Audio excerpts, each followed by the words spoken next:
Ayon sa Pangulo, libo-libong flood control project ang natapos sa kanyang 2 taon sa panunungkulan. Pero ang naturang proyekto ay tila hindi ramdam dahil sa epekto ng malakas na buhos ng ulan dulot ng habagat at bagyong Karina. Tanong ng ilang netizen, nasa na daw ang flood control projects na natapos? Ito nga mga kababayan, bago natin ituloy ang video na ito, kung bago ka lang sa aking YouTube channel baka pwede makahingi ng like at subscribe at click mo na rin ang notification bell para updated ka sa aking nilalabas na bagong video. Salamat po. Sa pagpihit ng panahon, ang hagupit ng La Nina at mga matinding pagyaman naman ang ating binabantayan at pinaghahandaan. Mahigit 5,500 flood control project ang natapos na at marami pang iba ang kasalukuyang ginagawa sa buong bansa. Inulan ng batikos mula sa netizen ang naturang pahayag ni Bongbong Marcos Jr. sa kanyang ikatlong sona noong Lunes. Ayon sa Pangulo, libo-libong flood control project ang natapos sa kanyang 2 taon sa panunungkulan. Pero ang naturang proyekto ay tila hindi ramdam dahil sa epekto ng malakas na buhos ng ulan dulot ng habagat at bagyong Karina. Tanong ng ilang netizen, nasa na daw ang flood control projects na natapos? Habang ang isang ito, ngayon lang daw nila ulit nakita ang ganitong pagbaha sa Metro Manila makalipas ang ilang taon. Parang wala din daw aniyang pinagbago ang matinding pagbaha. Miyerkules ng umaga, bumungad sa maraming residente sa Metro Manila at karatig probinsya ang mataas na tubig baha dahil sa walang humpay na pag-ulan. Karamihan naman sa mga apektadong residente natakot na maulit ang nangyari noong 2009 kung saan maraming lugar sa Metro Manila ang nalubog sa baha dahil sa bagyong Ondoy. Yan, ang hirap ng kasing puro salita, no? Tsaka again, ano, parang that sona, no? Did you watch it, Mark? Well, I watched it and in fairness, impressive in terms of rhetoric, in terms of oratory. Yeah. But then, malas lang eh. Kasi after ng sono, eto, pumasok si Karina and it actually, Mother Nature actually debunked yung mga assertions sa SONA. Like, classic example, yung flood control projects na sinasabi, na 5,500 daw ang nakompleto. So, with what happened now in NCR, with the aftermath of Karina, so parang lumalabas yung 5,500 na yon. Mukhang wala yata ni isa sa Metro Manila. You know what, Mark, no? I cannot help it, no? I cannot help but think again about the allegations against this president of his drug addiction. Because when I was watching that SONA, it was so full of lies. Puro kasinungalingan. Nambubudol na naman itong budol na ito. No, I mean, he's done it. He did it 2 years ago to us and we believed him.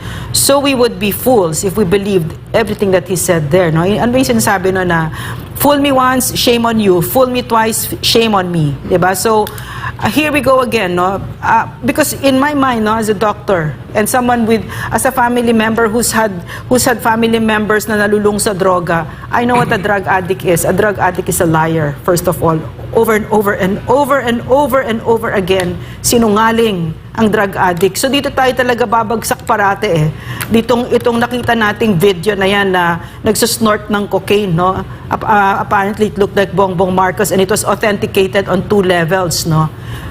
And he doesn't want to get a drug test. So something like this, no? You're watching a president like that.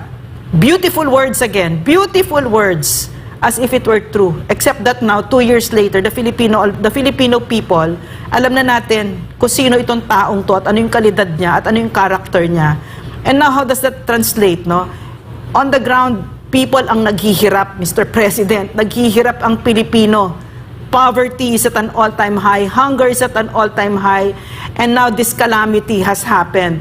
And maybe you don't know about it because I don't think you've done your homework. I don't think you care at all to do your homework. Is when poverty hits the poor. It hits them on so many levels that it doesn't hit yung mga may kaya katulad ninyo na nasa Forbes Park. Lalo silang nalulugbok sa kahirapan at what will take us a day or 2 to get out of, for them it takes generations to get out of. So this is why we take care of the poor. So yon, Mark. Yun yung problema. Itong naranasan natin kahapon, ang pwede natin kasing maikumpara ito nung nangyari nung 2009, ano? Yung Ondoy. Ondoy. Yes. And that was probably the worst yung flooding experience that we have Yeah. encountered. And we should have already learned our lesson there sa Ondoy. And I believe we had, no? Yes. During the time of the previous administration, because we never had this kind of flooding. Didn't na nangyari. happen the whole time I under think Pierre Arts. there were incidents of flooding in other parts of the Yeah. country, but But not you like know, this. not in this scale. And it speaks of of the kind of governance, the kind of leadership nga that we have right now as compared to before. Because ito nga yung ito nga yung sinasabi na yung bagyo na po-forecast na na pe-predict na or nakikita na before pa siya tumama or before pa siya pumasok sa area of responsibility ng Pilipinas, for example. So, government should have already have enough time to prepare. And what happened yesterday was a clear manifestation that hindi yata napaghandaan. And eto na naman tayo, pupunta na naman tayo ngayon sa aftermath na hahanapin na naman kung ano naging dahilan, magtututuroan na naman, and yung mga Ipopolitika pa. tas popolitikahin pa. Nakakalungkot nga, pati Vice President natin, na yun nga, yung sinasabi natin kanina, Lorraine. Technically nga, wala naman talagang responsibilidad ng Vice President natin ngayon, no? Wala talaga. But, syempre, nandiyan yung kanyang mandate, nandiyan yung kanyang, alam niya na, Puso niya. public servant siya eh. Yes. Diba? And kailangan talaga public service. Naka-ready ka. Sad to say nga, popolitikahin pa, aatakihin pa siya. Pero ang lumalabas nga, siya pa yung may talagang preparation. Yeah. Siya yung talagang nakahanda sa mga ganito. Alam mo Mark, no, natutunan ko kasi kay President Duterte, no, na kapag ka ikaw ay politiko, dapat mahal mong mahihirap. No? Kasi nga, ang mahihirap, meron lang sila gobyerno. Lalong-lalo na nakikita mo yan kapag ka may ganitong disaster. No? Kasi kunyari, sa amin, nangyari yung Ondoy sa amin, after a day, we were okay. No? Yeah. People came and they cleaned it up and we were okay. Okay na. No more, nothing anymore. But it's not like that sa mahihirap. Sa mahihirap, Mr. President, no, yung paglinis ng bahay nila, paano nila gagawin yon? Yung mga materials ng bahay nila, light materials yan. So yan, kailangan na naman nilang gobyerno dyan. Nagugutom sila, no? Kailangan tulungan sila ng gobyerno. Mga damit nila, basa, etc., kailangan sila ng gobyerno. May mga nagkasakit pa dyan, kailangan sila ng gobyerno. May namatay dyan, kailangan sila ng gobyerno. Kailangan nila ang gobyerno. So pagkawala ang gobyerno, ang ginagawa mo sa mahihirap, mas lalo silang nalulugmok sa kahirapan. So uutang sila.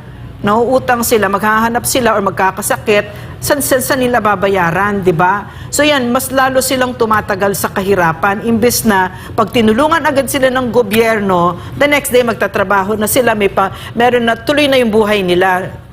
And not only that, yung mga nasa, at the borderline of poverty, they slide into poverty. So government creates poverty, Mr. President, when all it does is gives us beautiful words and doesn't give us real public service. Yun yung problema namin sa'yo. No? Puro kasalita.